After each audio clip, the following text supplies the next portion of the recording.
Hi friends, எங்க அண்ணன் கல்யாணத்துக்காக ஊருக்கு போயிருந்தேன். அப்ப பாத்தீங்கன்னா நாத்தங்காய்லாம் நிறைய இருக்குது, எடுத்து பறிச்சுக்கோ அப்படின்னு சொன்னாங்க. சரி போய் பார்க்கலான்னு போனா ஒரே புதரா கிடக்கு. நாத்தங்காய் எங்க இருக்கு சுத்தி தேடிட்டு இருந்தேன். நிறைய பூசணிக்காயா மரத்துல தொங்குது. இந்த ஊர்ல இருக்கிறவங்க யாரும் அதை சாப்பிட மாட்டாங்களா என்னன்னு தெரியல. நம்மளாம் அதெல்லாம் கிடைச்சா சும்மா இருப்போமா? நான்லாம் கூட்டு பூசணிக்காய் சாம்பார் அல்வா அப்படின்னு பல விதமா செஞ்சிருவேன். சரி பூசணிக்காய் இருக்கட்டும் ஒரு பக்கம், நாத்தங்காயை தேடுவோன்னு தேடினா நாத்தங்காயே காணும். கீழே குனிஞ்சு பார்த்தா தெரியுது, புதர் கீழே அவ்வளோ கிடக்குது நாத்தங்காய். அதுவும் பெருசா நல்லா ஆரஞ்சு பழ சைஸ்ல நல்லா பெருசா இருக்குது. எங்க பெரியம்மா சொன்னாங்க, லாஸ்டா உனக்காக தான் மரத்துல விட்டு வச்சிருக்கேன், நிறைய பேர் வந்து கேட்டாங்க எனக்கு கொடுங்க அப்படின்னு. இல்ல இல்ல எங்க வீட்டுக்கு வருவாங்க, அவங்க நான் எடுத்து வச்சிருக்கேன் அப்படின்னு சொல்லிட்டு இருந்தாங்க.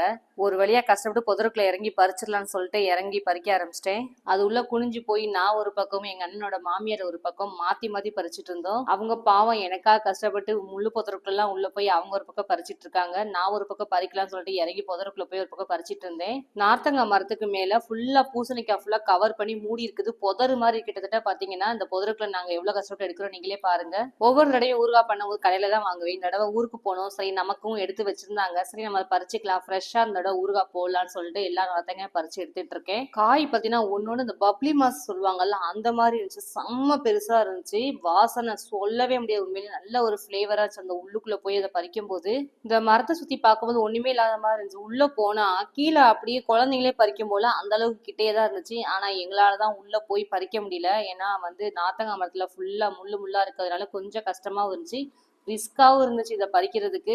சரி ஊறுகாய் போடுறதுக்கு நம்ம தானே கஷ்டப்படணும்னு சொல்லிட்டு நான் ஒரு பக்கம் பறிச்சிட்டு இருந்தேன். ஆனா எனக்காக என்னோட மாமியார் வந்து பறிச்சிட்டு இருந்தாங்க. உண்மையிலேயே பெரிய விஷயம் தான். பூசணிக்காவும் பறிச்சு எடுத்துட்டு போலாம்னு சொல்லிட்டு பறிச்சு எடுத்து வச்சேன். ஆனா கொண்டுட்டு வர மறந்துட்டேன். நான் ஒரு பக்கம் எடுத்துட்டு வரேன்னு சொல்லிட்டு எங்க அம்மா விட்டுட்டாங்க. எங்க அம்மா எடுத்துட்டு வருவாங்கன்னு சொல்லிட்டு நான் வச்சுட்டு வந்துட்டேன். லாஸ்டா பூசணிக்காய் மட்டும் விட்டாச்சு.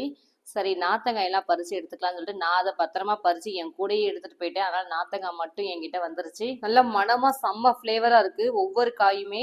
என்ன மாதிரி நீங்களும் ஏதாவது புதருக்குள்ள போய் காய் பறிச்சவங்களுக்கு அனுபவம் இருக்கா? கண்டிப்பா கமெண்ட்ல சொல்லுங்க. பாய்.